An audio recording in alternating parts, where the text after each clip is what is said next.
अवधूत चिंतन श्री गुरुदेव दत्त श्री स्वामी समर्थ महाराज की जय।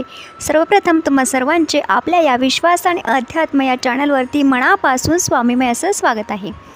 तर जर चॅनलला सबस्क्राईब केलं नसेल तर नक्की सबस्क्राईब करा। त्याचसोबत व्हिडिओ आवडल्यास लाईक करा, शेअर करा। तर आज आपण अतिशय सुंदर विषयावरती बोलणार आहोत। तुमच्यापर्यंत ही माहिती मी घेऊन आली आहे। तर या विषयाला म्हणजे ही माहिती जाणून घेण्या अगोदर मी श्री स्वामी समर्थ महाराज यांना त्रिवार वंदन करते। गुरु आदरणीय प्रदीप दादा यांना कोटी कोटी प्रणाम करते आणि तुम्हा सर्वांना श्री स्वामी समर्थ म्हणून तुमचं या चॅनलवरती मनापासून स्वामीमय असं स्वागत करते। तर आज आपण अतिशय सुंदर आणि छान असा मंत्र, अतिशय प्रभावी असा मंत्र जो की आपण नेहमीच ऐकतो तो म्हणजे तारक मंत्र। निशंक होई रे म्हणा, निर्भय होई रे म्हणा, प्रचंड स्वामी बळपाठीशी नित्य आहे रे म्हणा, नित्य आहे रे म्हणा। तर ही जी तारक मंत्राची सुरुवात आहे तीच आपल्याला सर्व काही सांगून जाते। तर आज आपण तारक मंत्राचं तीर्थ कसं बनवायचं, आपण कोणत्या कोणत्या पद्धतीने बनवू शकतो, याला काही नियम असतात का, तर याबद्दलची सर्व माहिती जाणून घेणार आहोत। तर जसं की पूर्वीच्या काळी ऋषीमुनी कोणताही संकल्प सोडायचा असेल किंवा त्यांना कोणतीही संकल्पना सिद्ध करायची असेल तर ते पाण्याद्वारे करायचे। तुम्ही अगदी टी व्हीमध्ये बघितलं असेल किंवा बऱ्याचशा सिरियल्समध्ये देखील बघितलं असेल की ऋषीमुनी एक कमंडलू घ्यायचे, त्यामध्ये पाणी असायचं आणि ते पाणी हातावरती घ्यायचे आणि काहीतरी मनातल्या मनात मंत्र बोलायचे आणि ते ज्याच्यावर शिंपडायचं त्याच्यावर शिंपडायचे आणि मग त्यांच्या मनात जे काही इच्छा असेल ती लगेच पूर्ण व्हायची किंवा ते जे काही तोंडाने बोलतील ते सत्यात उतरायचं। तर आपल्या शरीरातला 70% भाग हा पाण्याने भरलेला असतो। अर्थातच त्यामुळे या पाण्याचा इफेक्ट यावरती आपण ज्याप्रमाणे विचार टाकत असतो ते विचार यामध्ये उतरत असतात आणि म्हणूनच तारक मंत्र हा अतिशय प्रभावी आणि सुंदर असा मंत्र आहे। तर या मंत्राद्वारे आपण स्वामींचा आशीर्वाद त्यांचं तीर्थाद्वारे आपण नक्कीच घेऊ शकतो। तर आता आपण जाणून घेऊया की तारक मंत्राचे तीर्थ आपण कसे बनवू शकतो। तर तारक मंत्राचं तीर्थ आपण 2 प्रकारे बनवू शकतो। तर त्यातला पहिला प्रकार म्हणजे तो आपल्या तारक मंत्रातच सांगितला आहे। विभूती नमन नाम ध्यानादि तीर्थ स्वामीचं या पंच प्राणामृतात, हे तीर्थ घे आठवी रे प्रचिती न सोडती तया, जया स्वामी घेती हाती, अशक्य ही शक्य करतील स्वामी। तर सर्वप्रथम स्वच्छ आसन घ्यायचं आहे, त्यावरती आपण बसायचं आहे। त्यानंतर नेहमीप्रमाणे जशी आपण सेवेला सुरुवात करतो त्याचप्रमाणे दिवा लावायचा आहे। दिवा लावल्यानंतर स्वामींना प्रार्थना करायची आहे, पूजा करायची आहे स्वामींची आणि अर्थातच हे आपल्याला स्वामींच्या फोटोपुढे किंवा स्वामींच्या मूर्तीपुढे बसून करायचं आहे।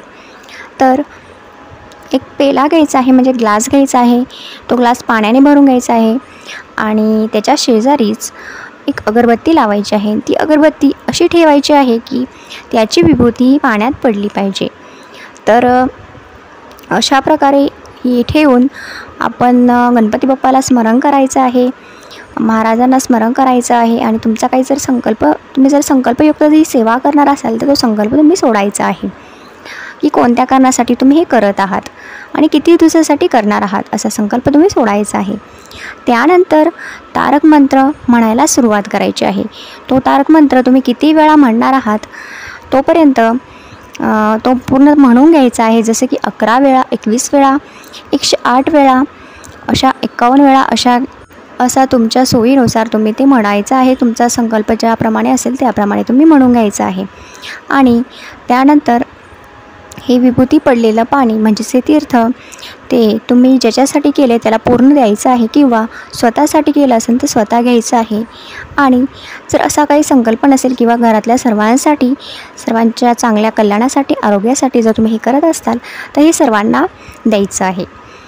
तर आता प्रश्न असा येतो की बाजारामध्ये केमिकलयुक्त अगरबत्त्या असतात, तर त्यामुळे तुम्हाला जर विश्वास असेल की अगरबत्ती आयुर्वेदिक आहे किंवा ही विदाऊट केमिकल बनलेली आहे तर तुम्ही या अगरबत्तीचा वापर करू शकता आणि जर नसेल तर तुम्ही ही विभूती एका कंटेनरमध्ये स्टोअर करायची आहे, म्हणजे एखाद्या भांड्यामध्ये ही साठवायची आहे आणि थोडीशी चिमूटभर त्यात टाकायची आहे। मग ते मिक्स करून हे तीर्थ सर्वांना द्यायचं आहे किंवा तुम्ही ज्यासाठी संकल्प केला त्याच्यासाठी हे द्यायचं आहे।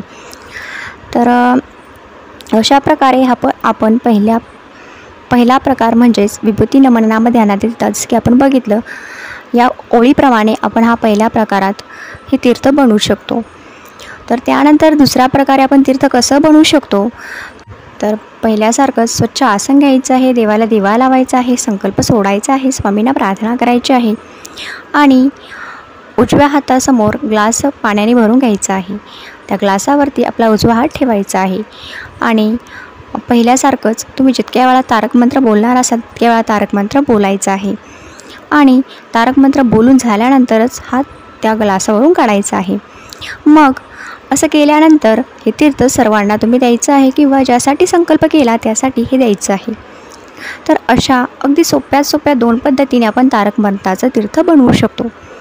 तर आता प्रश्न असा येतो की कशासाठी बनवायचं, यावरून काय काय आपल्याला फायदे मिळू शकतात. तर जसं की मी तुम्हाला पहिल्यांदा सांगितलं की आपल्या शरीरामध्ये 70% पाणी असतं, त्यामुळे पाण्याचा इफेक्ट, पाण्याद्वारे कोणताही चांगला इफेक्ट आपल्या शरीरावर नक्कीच होतो. तर या तीर्थाद्वारे आपल्या शरीरातील बरेचसे रोग हे नाहीसे होऊ शकतात. त्याचप्रमाणे तुमची कोणतीही समस्या असेल, जसे की नोकरी मिळत नसेल, एखाद्या घरात खूप चिडचिड करत असेल किंवा घरामध्ये वाद होत असतील, तर अशा विविध कारणासाठी तुम्ही संकल्पयुक्त ही सेवा करू शकता.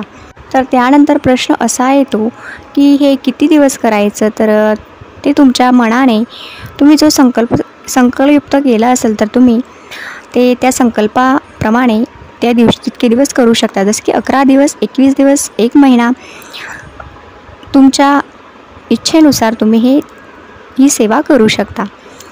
तर तिसरा प्रश्न असा येतो की तिसऱ्या प्रकारामध्ये जर तुम्हाला काहीच इच्छा मागायची नसेल, म्हणजे काही संकल्प सोडायचा नसेल, परंतु तुम्हाला ही करायची इच्छा असेल तरीही तुम्ही करू शकता.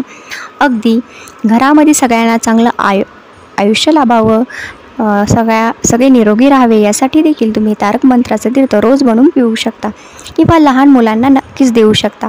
कारण लहान मुलं ही फार चिडचिड करतात, हट्टी असतात, तर त्यांच्यावर हे नक्कीच काम करतं. तर अशा प्रकारे आपण अतिशय सोप्या पद्धतीने तारक मंत्राचं तीर्थ बनवू शकतो. तर यापासून होणारे फायदे हे अगणित आहेत. अर्थातच तारक मंत्र हा अतिशय सुंदर प्रभावी मंत्र आहे आणि याच्या पठणाने देखील आपल्याला एवढे सुंदर अनुभव येतात, एवढा छान बदल आपल्यात होत जातो.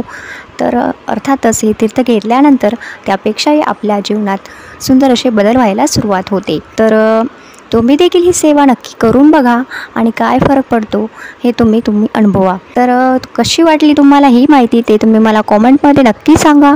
पुन्हा आपण नक्कीच भेटूया सुंदर आणि छान अशा माहितीसोबत किंवा छान अशा अनुभवासोबत.